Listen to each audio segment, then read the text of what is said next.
విపరీతమైన మాటలు మాట్లాడతారు. అంటే జనాన్ని రెచ్చగొట్టి మళ్ళా ప్రాంతీయవాదాన్ని రెచ్చగొట్టే విధంగా ఉంది. మీరు దీనికి ఏమంటారు? అసలు వాళ్ళు అధికారం, ప్రజల విశ్వాసం కోల్పోయి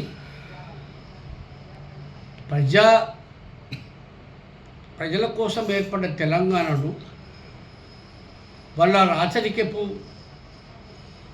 వాళ్ళ నియంత పాలనను వాళ్ళు చేసుకొని ప్రజలకు ప్రజాపాలన అందియకుండా, ప్రజలను కలవకుండా 10 సంవత్సరాల్లో ఒక్కసారన్నా కలిసిండా ముఖ్యమంత్రి? ఆయన కాదు, కేటీఆర్ అన్న కలిసిండా? పోనీ కవితనన్నా కలిసి ప్రజల సమస్యలు ఒక్కసారన్నా, పేదల సమస్యలు విన్నరా? అదేవిధంగా వందల కొద్ది ఎకరాల భూమిని కొట్టుకొని ఫామ్ హౌజులు కట్టుకొని, అదేవిధంగా రకరకాల క్షేత్రాలు పెట్టుకొని ఇలా 100 కోట్లతో ఒక ఫ్లైట్ కొనుక్కొని వాళ్ళు విలాసవంతమైన జీవితం గడుపుతున్న పరిస్థితి. కానీ పేద ప్రజలకు బీఆర్ఎస్ఓ, టీఆర్ఎస్ఓ, కేసీఆర్, కేటీఆర్, హరీష్ రావు, కవితలు వీళ్ళ వల్ల ఒక్కటి కూడా న్యాయం జరగలేదు అనే విషయాన్ని మీ ద్వారా నేను తెలియజేస్తాను.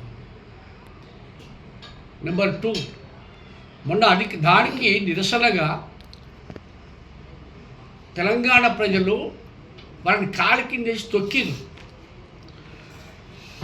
వాళ్ళని తొక్కితే వాళ్ళ అహంకారం ఇంకా దిగినట్టు అనిపిస్తుంది.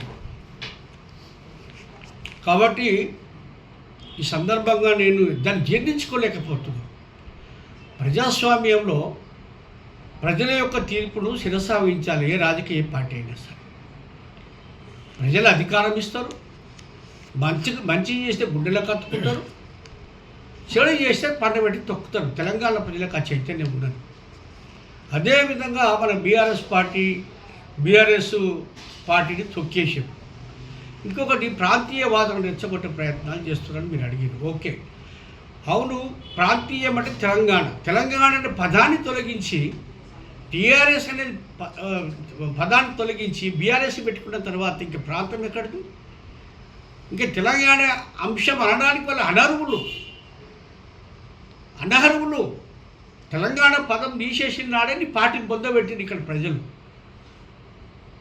కానీ మీరు మాట్లాడేది ఏంటిది అంటే ఇలా వందల వేల రూపాయల కోట్ల రూపాయలు మీరు ఫామ్ హౌజులు కట్టుకొని, భూములు కొనుక్కొని, ఆస్తులు కూడబెట్టుకొని ఇతర రాష్ట్రాలలో అక్కడిక్కడ. ఎవడే ఇమాన్ష్? యాదగిరిగుట్ట దగ్గర 500 ఎకరాల భూమి ఉన్నది. ఇమాన్ష్ ఎవడు? మనకి ఎక్కడికి వెళ్ళి వచ్చింది? భద్రాచలంలో రాష్ట్ర ముఖ్యమంత్రి రాముల వారికి కళ్యాణానికి పట్టు వస్త్రాలు సమర్పించే ఆనవాయితీ తెలంగాణ రాష్ట్రంలో కానీ ఆంధ్రప్రదేశ్లో కానీ ఉన్నది.